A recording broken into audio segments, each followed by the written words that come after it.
Hi, welcome to the channel. This is Beyond Authentic, where we go beyond the mundane and tell you all about authentic witchcraft. My name is Lisa, and in today's Witchy Wednesday video, I am going to be telling you all about magical tools, where to get them, how to make them, what they do, and if you even need them. So if that sounds interesting, stay tuned.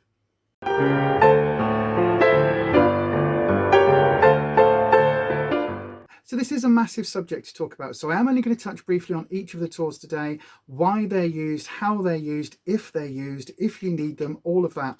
If you want full breakdowns on each of the tools or certain elements, then do please let me know, and I might do videos on that in the future.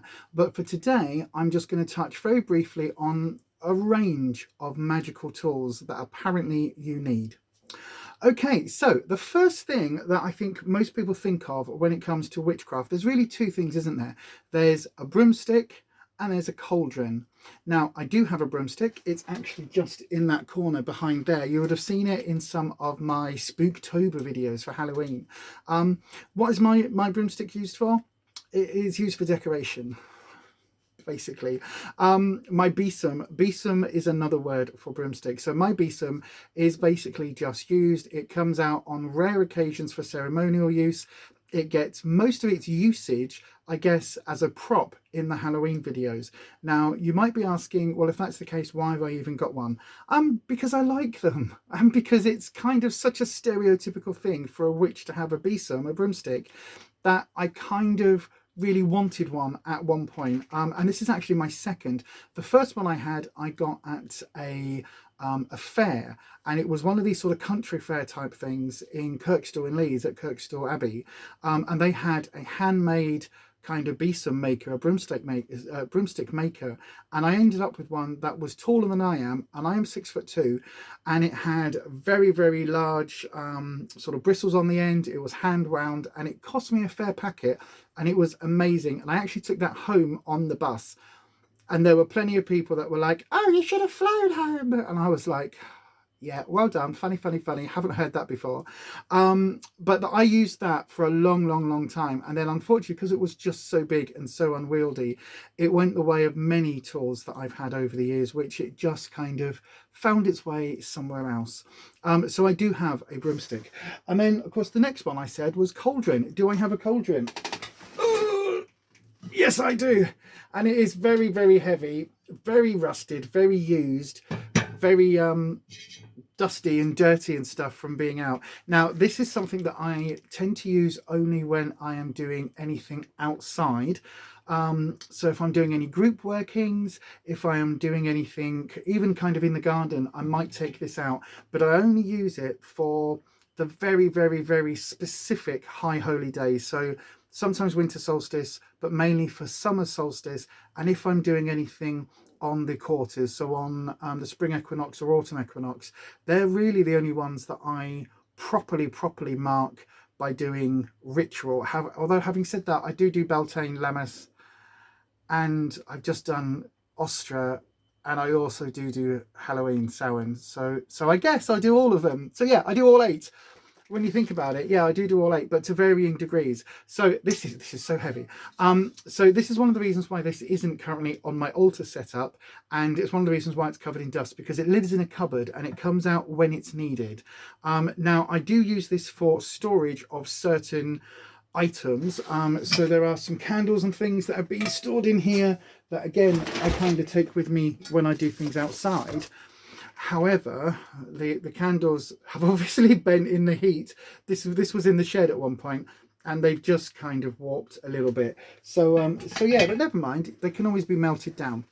So then that does bring me on to the subject of candles. Now, if you want me to do a full breakdown of what all the colours mean, how you use spell candles, what they're for, how you do inscriptions on them, how you anoint the candles, all of that, then please do put a comment down in the comment section.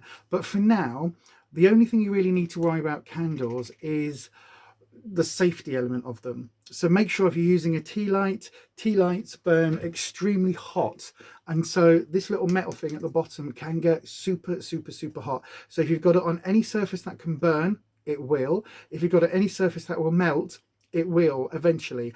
I once had one of these sat on an old style computer, you know, the big box screen computers, and it was on the base unit, on the actual sort of the computer unit itself, and I fell asleep.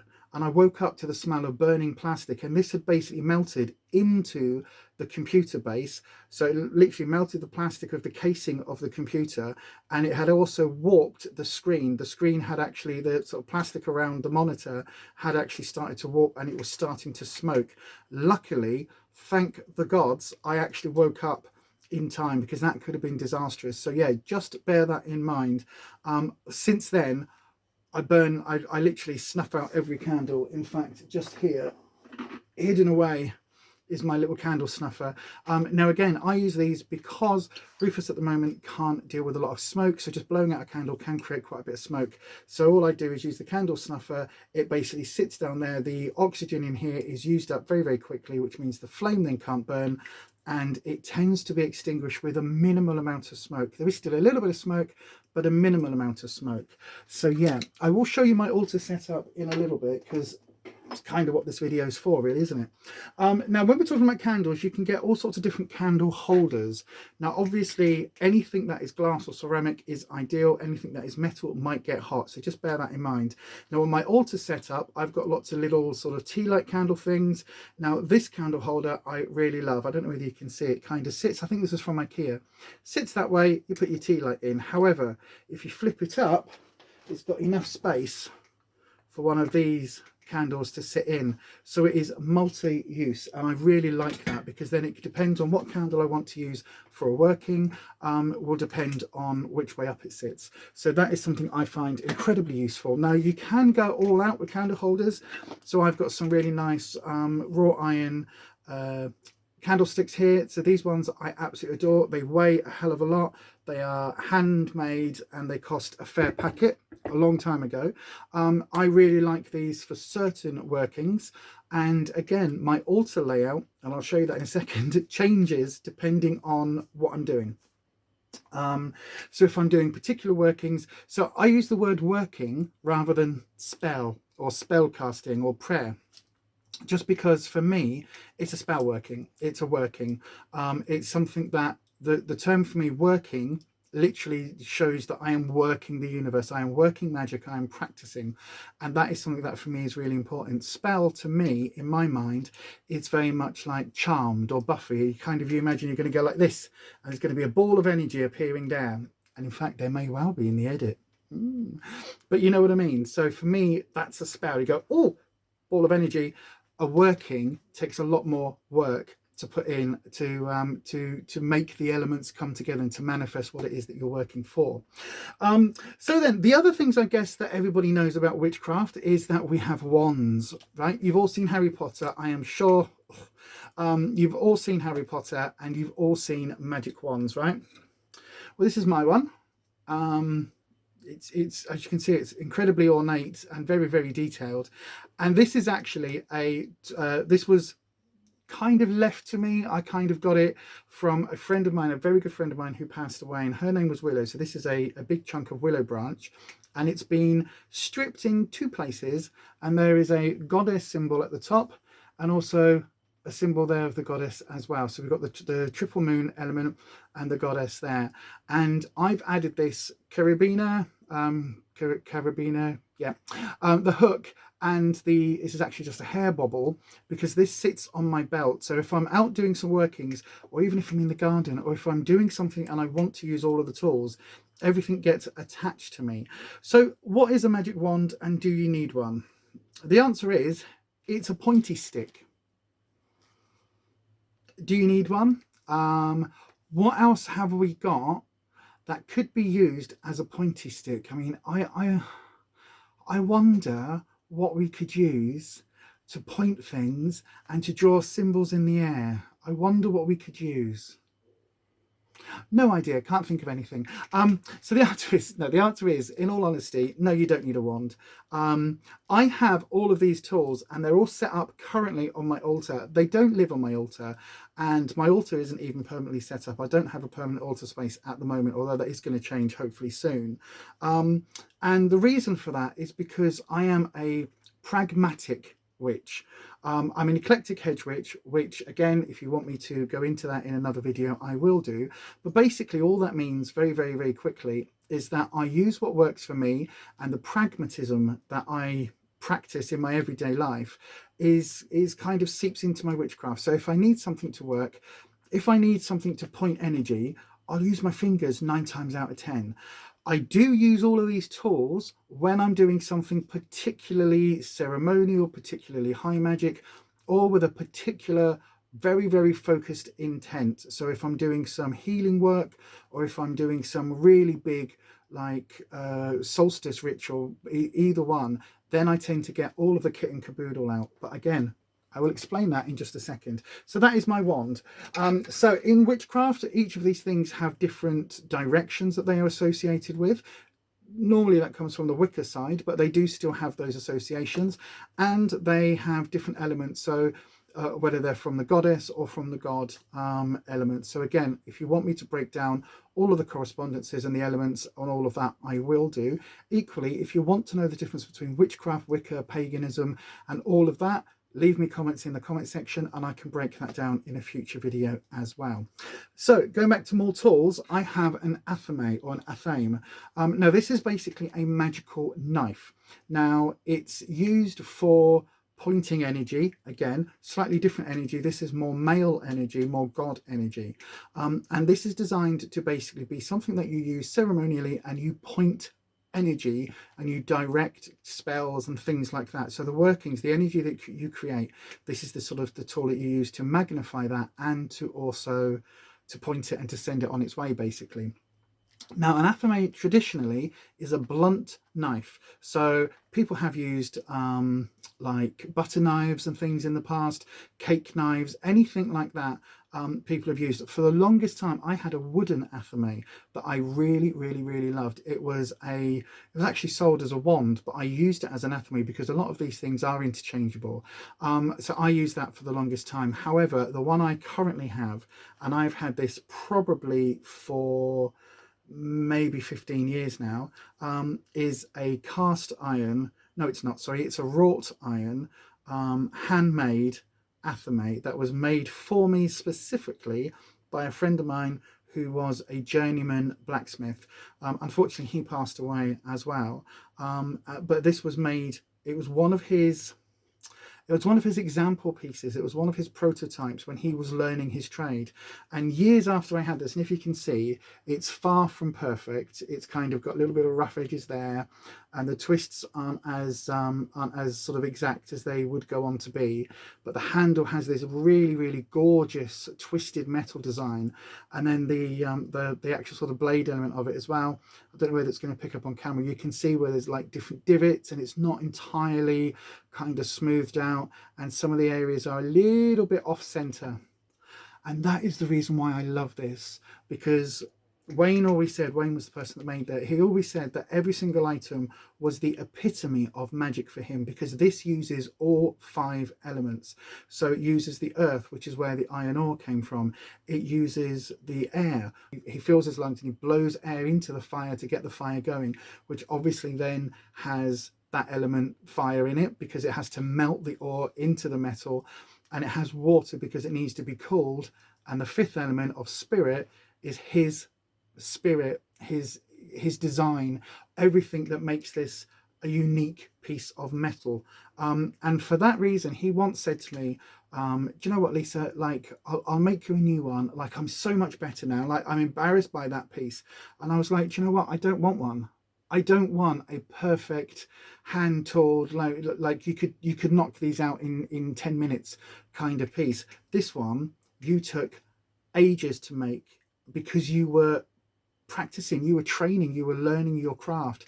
And because of that, there is so much blood, sweat and tears that went into this, that it was incredibly special at the time, and is even more so now that he passed. But this is a phenomenal piece that I own, and I will, hopefully this will go into the coffin with me whenever I die. This is something that is very special. It quite often sits in the back of some of my videos, or it will sit in my cabinet of curiosities, as I call it. It is something which means the world to me. It really, really does.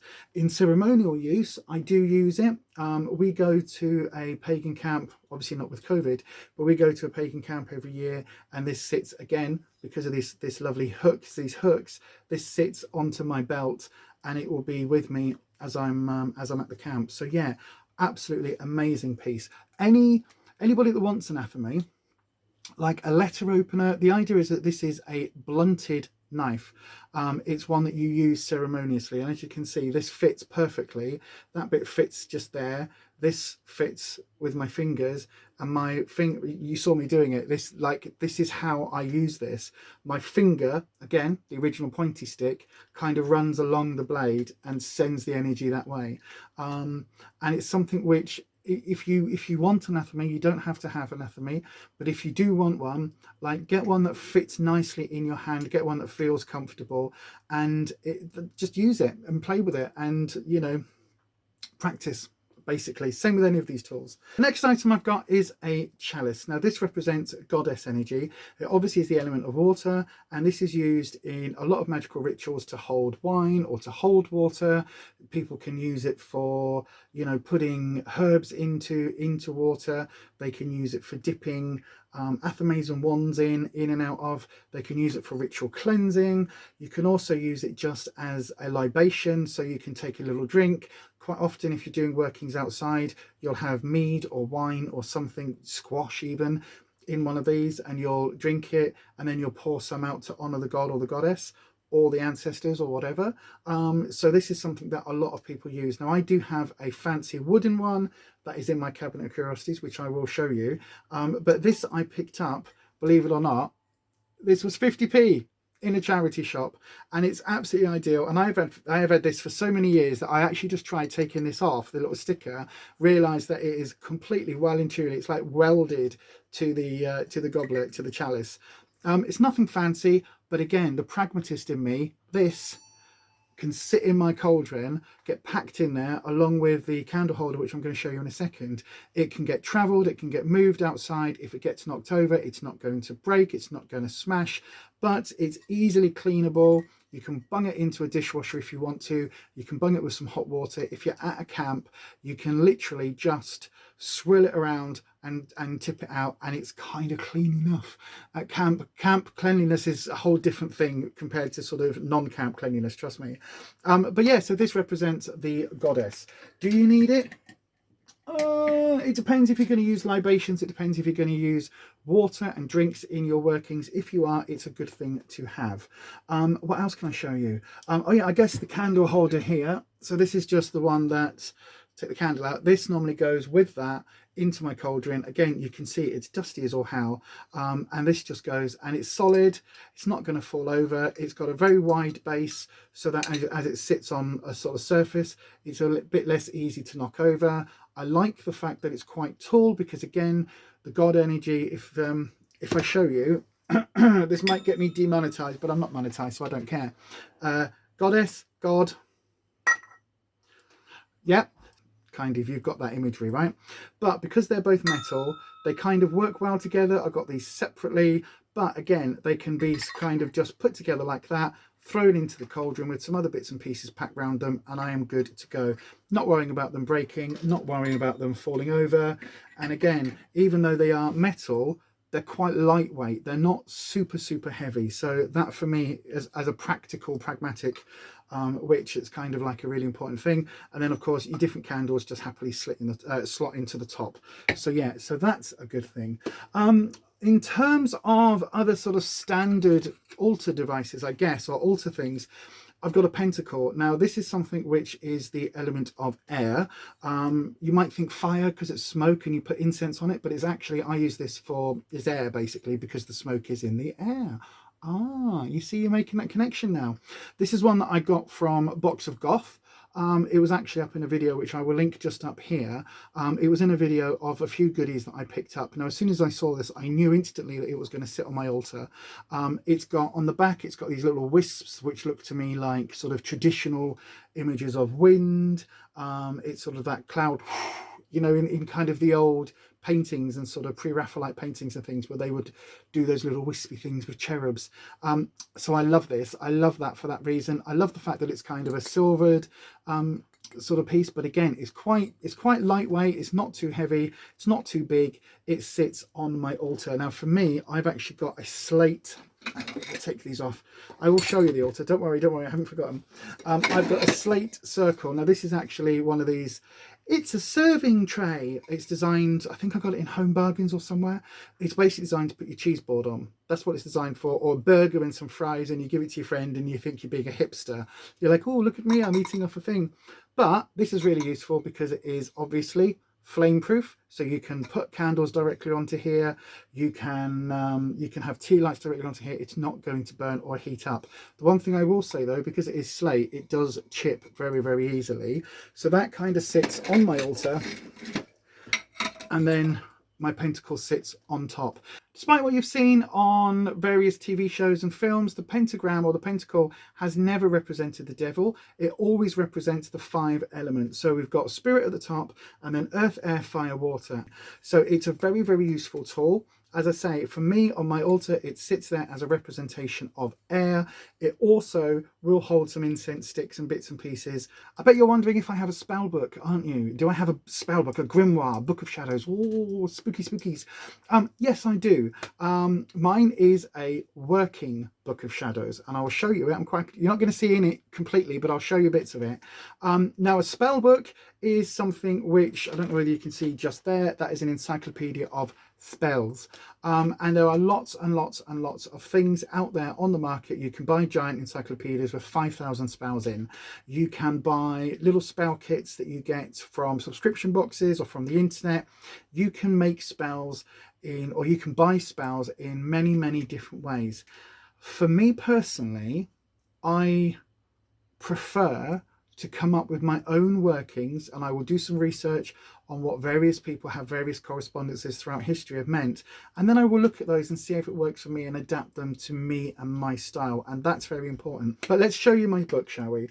So what is the difference between a grimoire and a book of shadows? Well, for me, the difference is quite important. So this is a book of shadows. For me, that means this is a working book. So this is the 3rd one I've ever written. It's the first one that I'm pretty much completing, because I have made a shift in the last few years in my understanding of what a book of shadows is. So I used to be really, really precious about my book of shadows, my grimoire, and everything had to be written in a calligraphy pen, and you know, the finest writing, very flowy.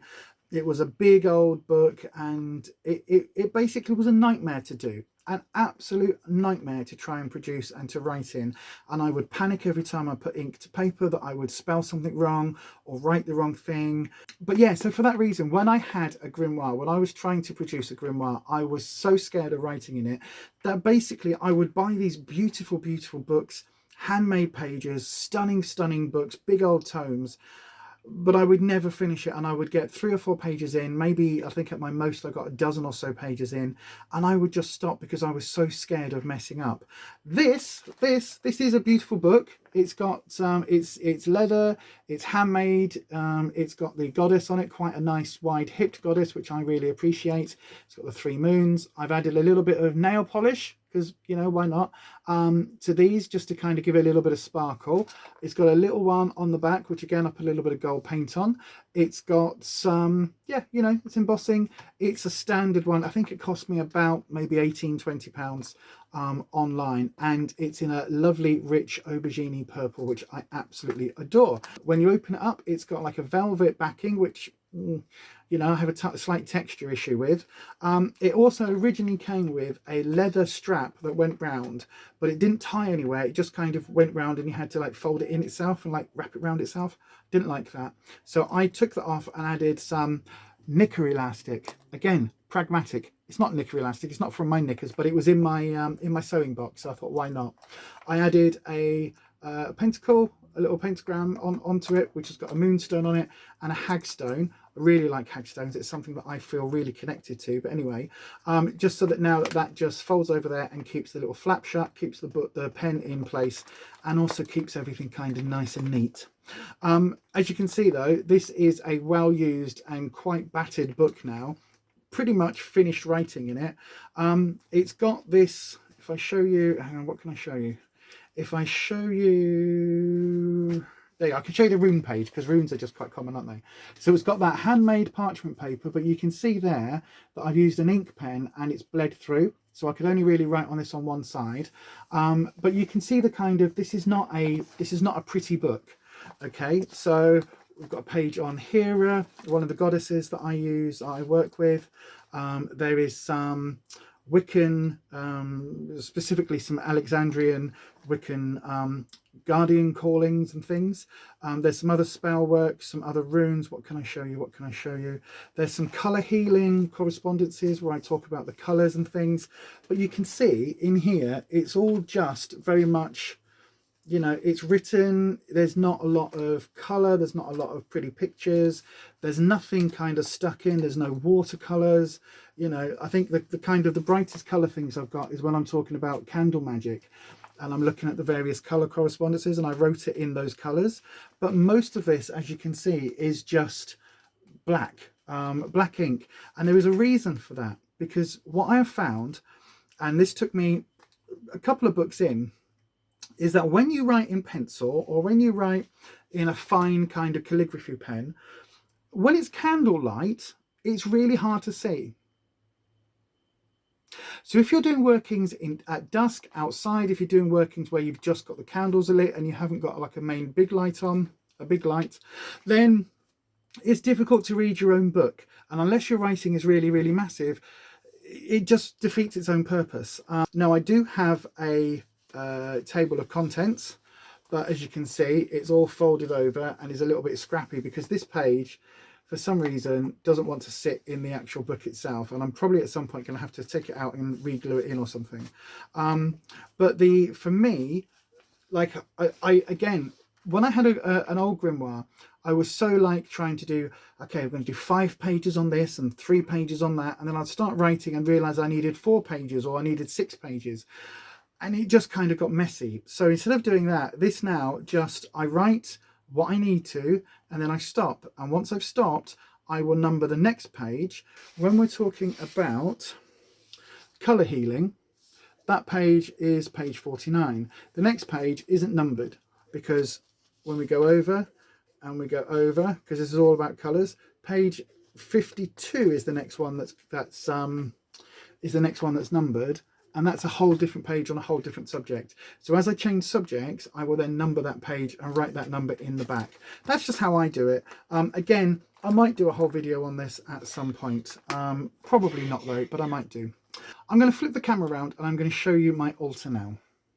Okay, so this is my altar setup at the moment. Bear in mind, I don't have an awful lot of space, so this is just sort of where things are practically able to go. These shelves, by the way, this is just kind of the industrial shelving that we used to store everything in the back room, because we've got a lot of transmission stuff in here. So yeah, that's just currently used. Hopefully this room's going to get a whole makeover and moved around at some point, depending on our health. Anyway, this is the altar space, so it's just like a board that I've got over the top of that, just so if anything falls, it doesn't fall straight through the little slots.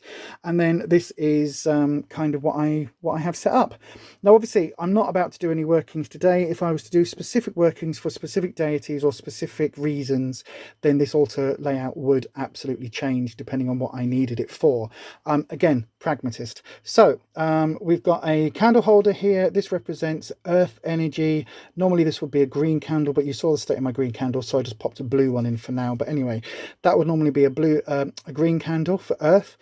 This white or glass holder that I showed you earlier is for air. The little red heart one is for fire, and this one obviously is for water. So we've got the elements represented, even though they are represented in candle form and flame form. For me, that's something that's really important because I was born in the year of the Chinese fire dragon. Fire is an element I really, really work with quite a bit. Therefore, for me, it kind of made sense to have those represented in different types of candle holders. That's my personal kind of taste. You might think, oh my God, there's 5 lots of fire there, nothing else. what are you talking about? But for me, this works. My athame and my wand sit quite happily either side of my pentacle on my slate. Sometimes this will have incense on, but at the moment, obviously with Rufus's breathing problems, it doesn't. I've got a bowl of crystals. I've worked with crystals for many, many, many years. There's lots of amethyst in here, some quartz tumble stones.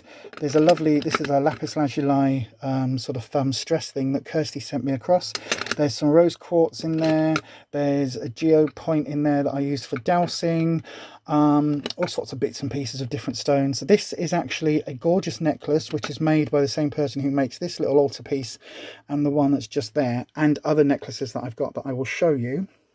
The Book of Shadows sits on a dragon kind of book holder. I work with dragon energy quite a bit. The chalice obviously sits here. My tarot cards are all here. This is a pouch that I'm actually making by hand at the moment in leather. These are some necklaces that I wear. I find sort of ritual jewelry quite a good way of getting into that headspace. So for me, depending on what I'm doing, there's like a runic one. There's some of these you might have seen in videos as well, because I do wear them sometimes. There's a lovely rose gold, no it wasn't, rose quartz piece that Kirsty sent me. There's other necklaces under there as well, so that sits there as well, just kind of absorbing magical energy. There's a photo from Stonehenge from the early 20th century, not long after the Victorians messed it all around. So that's what Stonehenge used to look like. And then we've got my cabinet of curiosities, as I call it. So this is just a cabinet filled with stuff, witchcrafty stuff. So I've got some black cats, there's a green man image there. This is the chalice I was talking about. I don't really can see it. It's like a wooden chalice, which is absolutely stunning. A wishbone, more sort of chalices. So this is goddess energy, this is god energy. These necklaces, so that's the water one, that's a earth one, there's a fire one in underneath here, and a air one in this corner just there. This is just on as a bit of decoration. This is like a head garland, so that's just a bit of decoration that I use for the various seasons. This I got recently. This is an image again, goddess and god, same person who makes this one and makes all those necklaces, which I absolutely adore. And in this cabinet is full of various things and people and elements that kind of mean something to me. Down here is a lot of my herbalism sort of kit and caboodle. So there's lots of different herb packages and things in there. I've got a selenite wand in the bottom. There is some wood from one of the pagan camps. There is some ash from the fire, from a very, very important fire that we had at camp. There's some Buddhas in there. So all of that kind of sits behind my working altar. And yeah, so hopefully that is kind of just a little touch on lots and lots of bits. So then, at the risk of this video being 100 hours long, do you need these tools? Can you make them yourself? Do you need to spend a lot of money on them? So we'll go backwards. Do you need to spend a lot of money on these tools? No. There are some items that I have spent a considerable amount of money on, for me, a fair whack, that I had to maybe think about or save up for. There are some items I have in my collection that are deeply, deeply, deeply meaningful and are priceless, like my athame. There are, and my wand. There are other items that I have been gifted, and there are other items that I have either made or I've repurposed, buying things secondhand in charity shops and repurposing something. That, for me, as a pragmatist, is what I really like. However, your ethos, your aesthetic might be very, very different to mine. Mine's very eclectic. You might want everything one color or everything one shade. You might want to have different tools for different seasons and different particular workings, and that's perfectly fine. Again, whatever floats your boat. If you want to have lots and lots of elaborate, gorgeous, fantastic tools, that's fine. But also just know you can repurpose, you can make your own, and you can also just use your fingers. So if you want to have something that is uses fire, a candle will do. Does it matter what color? It helps, but a white candle can replace any candle. So a candle, a little tea light on a saucer, that could be your chalice, because you could put water in the bottom of the saucer. It could be your pentacle. It could be your fire, because you've got the candle. You could have a particular color which could represent earth. You could burn some incense, burn some leaves, anything like that to get those correspondences if that's what you want. It might be that you don't even need that. There are plenty of times that I have done emergency workings using nothing more than a candle and my fingers, or in some instances, not even done that. I've literally just sat and closed my eyes, imagined things, and sent my fingers where they need to go to send that energy out there. And again, that is perfectly fine if that's how you want to work. So hopefully that's kind of shown you a little bit around my working tools collection and given you a few insights. There will be some videos coming up on this channel about how to repurpose, retool, and sort of make your own craft elements for witchcraft.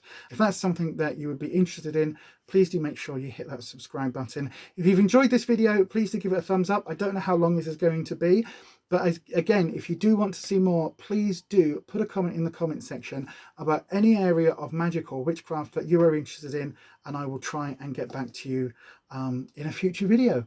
But for now, that is it for today's video. And as I always say, stay you, stay safe, stay authentic, and I will see you next time. Bye-bye.